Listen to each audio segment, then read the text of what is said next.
بسم اللہ الرحمن الرحیم۔ شروع اللہ کے نام سے جو ہماری شہرک سے بھی زیادہ قریب ہے۔ السلام علیکم دوستو، آج ہم آپ کو آیت الکرسی کی فضیلت کے بارے میں بتائیں گے اور یہ بھی بتائیں گے کہ اگر صبح سویرے 5 بار آیت الکرسی پڑھنے کو معمول بنا دیا جائے تو اس سے ہمیں کیا فائدہ ہوگا، اس لیے ویڈیو کو آخر تک ضرور دیکھیے گا۔ ایک شخص نے عرض کیا، یا رسول اللہ مجھے ایسی چیز بتائیے کہ مجھے اس سے نفع ہو۔ فرمایا، آیت الکرسی پڑھا کر نگہبانی کرے گا تیری اور تیری اولاد کی، اور نگاہ رکھے گا تیرے گھر پر، یہاں تک کہ تیرے ہمسائے اور ان کے گھر پر بھی اللہ کی حفاظت ہوگی۔ حضور نبی کریم صلی اللہ علیہ وآلہ وسلم کا ارشاد ہے کہ جو شخص ہر فرض نماز کے بعد ایک بار آیت الکرسی ہمیشہ پڑھتا رہا، جنت اس پر واجب کی گئی۔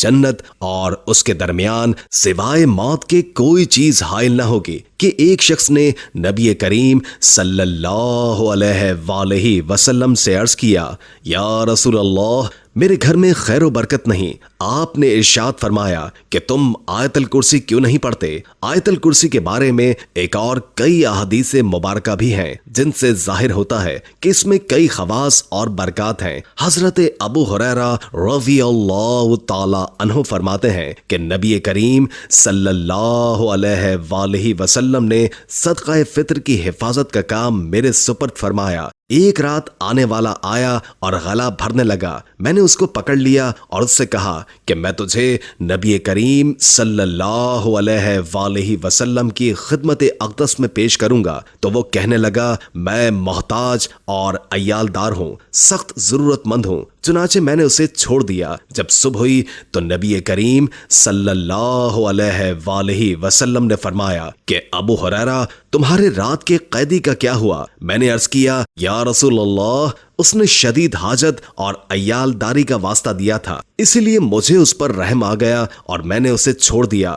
نبی کریم صلی اللہ علیہ وآلہ وسلم نے فرمایا، اس نے جھوٹ بولا ہے، وہ پھر آئے گا۔ اس پر مجھے یقین ہو گیا کہ وہ ضرور آئے گا، اس لیے کہ یہ بات حضور سرور کائنات صلی اللہ علیہ وآلہ وسلم نے ارشاد فرمائی تھی۔ چنانچہ میں رات کے وقت اس کا انتظار کرنے لگا۔ اسی اثنا میں وہ آ گیا اور غلہ بھرنے لگا۔ میں نے اس کو پکڑ لیا اور کہا کہ میں تجھے ضرور نبی کریم صلی اللہ علیہ وآلہ وسلم کی خدمت اقدس میں پیش کروں گا۔ وہ کہنے لگا کہ مجھے چھوڑ دو، میں محتاج اور عیال دار ہوں، میں اب نہیں آؤں گا۔ مجھے اس پر رحم آ گیا، میں نے اسے چھوڑ دیا۔ جب صبح ہوئی تو حضور نبی کریم صلی اللہ علیہ وآلہ وسلم نے ارشاد فرمایا، ابو ہریرہ قیدی کا کیا ہوا؟ میں نے عرض کیا، یا رسول اللہ اس کی گریہ زاری پر آج مجھے پھر اس پر رحم آ گیا اور میں نے اسے چھوڑ دیا۔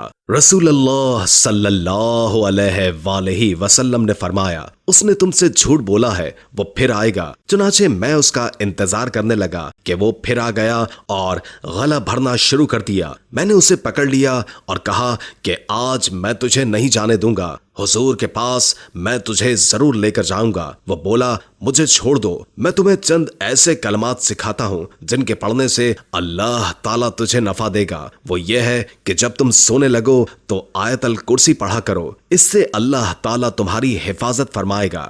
صبح تک یہ آیت تمہاری اللہ کی طرف سے نگہبانی ہوگی اور شیطان تمہارے نزدیک نہیں آ سکے گا۔ چنانچہ میں نے اسے چھوڑ دیا۔ جب حضور نبی کریم صلی اللہ علیہ وآلہ وسلم کی خدمت اقدس میں حاضر ہوا تو نبی کریم صلی اللہ علیہ وآلہ وسلم نے فرمایا کہ ابو ہریرہ تمہارے قیدی کا کیا ہوا؟ میں نے عرض کیا، یا رسول اللہ اس نے مجھے چند کلمات سکھائے جس سے اللہ تعالیٰ نفع دے گا۔ حضور سرور کائنات صلی اللہ علیہ وآلہ وسلم نے فرمایا کہ ابو ہریرہ اس نے آیت الکرسی پڑھ کر سونے والی بات سچ کہی، حالانکہ وہ خود بڑا جھوٹا ہے۔ کیا تم جانتے ہو کہ وہ 3 رات تک متواتر آنے والا چور کون تھا؟ میں نے عرض کیا، یا رسول اللہ میں نہیں جانتا۔ نبی کریم صلی اللہ علیہ وآلہ وسلم نے فرمایا کہ وہ شیطان تھا۔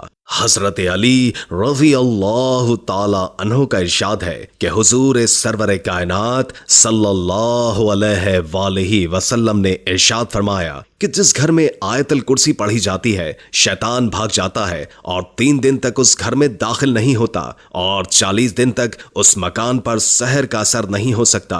حضور صلی اللہ علیہ وآلہ وسلم نے فرمایا کہ جو کوئی رات کو سوتے وقت آیت الکرسی پڑھتا ہے اللہ اس کی حفاظت کے لیے 2 فرشتے مقرر فرما دیتا ہے جو صبح تک اس کی حفاظت کرتے ہیں۔ بحوالہ فتویٰ۔ بزرگان دین نے بھی آیت الکرسی کو اپنے خواص و برکات اور اثرات کے اعتبار سے نہایت افضل و اشرف قرار دیا ہے۔ امام جزری رحم اللہ فرماتے ہیں کہ میرے نزدیک اللہ لا الہ الحی القیوم اسم اعظم ہے۔ حضرت خواجہ معین الدین چشتی اجمیری رحمت اللہ تعالی علیہ فرماتے ہیں کہ فتویٰ ظہیریہ میں تحریر ہے کہ حضور صلی اللہ علیہ وآلہ وسلم نے فرمایا کہ جو شخص آیت الکرسی پڑھ کر گھر سے نکلے تو اللہ تعالیٰ 70,000 ملائکہ کو حکم دیتا ہے کہ اس کے واپس آنے تک اس کے لیے مغفرت کرتے رہو، اور جو شخص آیت الکرسی پڑھ کر گھر میں داخل ہوگا اس کے گھر سے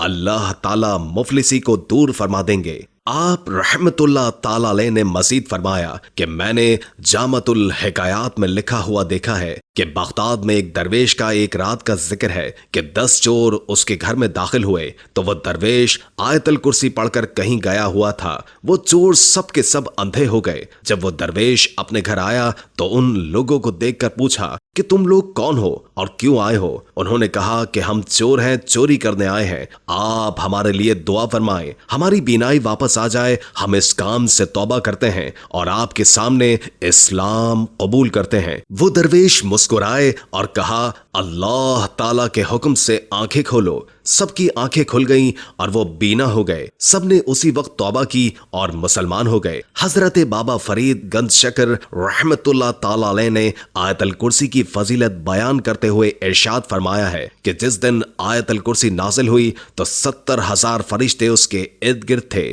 حضرت جبریل علیہ السلام حضور نبی کریم صلی اللہ علیہ وآلہ وسلم کی خدمت اقدس میں حاضر ہوئے اور کہا لیجئے۔ حضور نبی کریم صلی اللہ علیہ وآلہ وسلم نے بڑے اعزاز و اکرام سے اسے لے لیا۔ حضرت جبریل نے کہا یا رسول اللہ تعالیٰ ارشاد فرماتا ہے کہ جو بندہ آیت الکرسی پڑھے گا ہر حرف کے بدلے 1000 برس کا ثواب اس کے نامہ اعمال میں لکھا جائے گا۔ 70,000 فرشتے جو کرسی کے گرد ہیں آیت الکرسی کا ثواب اس کے نام لکھتے رہیں گے۔ وہ شخص اللہ تعالیٰ کے مقربین میں شامل کیا جاتا ہے۔ حضرت شیخ عبد الوہاب شغرانی رحمت اللہ تعالی علیہ فرماتے ہیں کہ جو شخص دن رات 1000 مرتبہ آیت الکرسی 40 دن تک پڑھے گا پروردگار کی قسم اس آیت کا روحانی اثر اس کو دکھائی دے گا۔ ملائکہ اس کی زیارت کو آئیں گے، اس کے تمام تر مقاصد اور دلی مرادیں پوری ہوں گی۔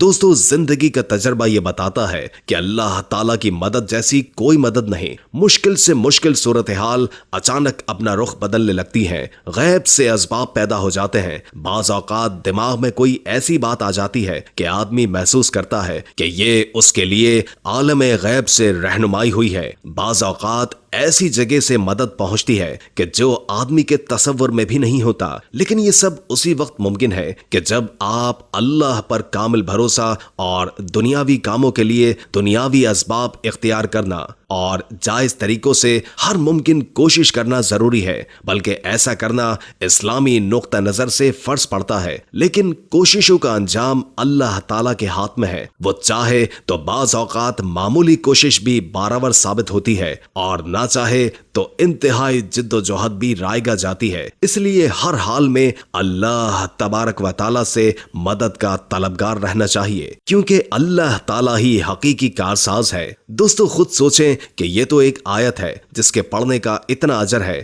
تو سوچیں کہ پورا قرآن پڑھنے کی کتنی فضیلت ہوگی۔ تو دوستو قرآن کو پڑھو، سمجھو، اس پر عمل کرو، یہی کامیابی ہے۔ اس کو پڑھنے سمجھنے میں دقت ہو تو علماء کرام سے رابطہ کرو اور اسے دل سے لگا کر سیکھو، کیونکہ قبر کی ان سختیوں اور آخرت کے ان مراحل میں کوئی دنیاوی ڈگریاں کام نہیں آئیں گی، اور اگر کوئی چیز کام آئے گی تو وہ قرآن سیکھنا، سکھانا اور اس پر عمل پیرا ہونا ہے۔ اللہ تعالیٰ سے دعا ہے کہ ہمیں قرآن کو سمجھنے کی توفیق عطا فرمائے اور اس کو ہمارے لیے آسان بنائے، آمین ثم آمین۔ امید ہے کہ آج کی ویڈیو آپ کو اچھی لگی ہوگی۔ اگر ویڈیو اچھی لگی ہو تو لائک کر کے ہمارے چینل کو سبسکرائب کر دیں۔ ہم نے پوری کوشش کی جتنا علم ہم آپ تک پہنچا سکیں ہم پہنچا دیں۔ اگر زندگی رہی تو ایک اور ویڈیو کے ساتھ انشاءاللہ حاضر ہوں گے۔ ابھی ہمیں اجازت دیجیے، اللہ حافظ۔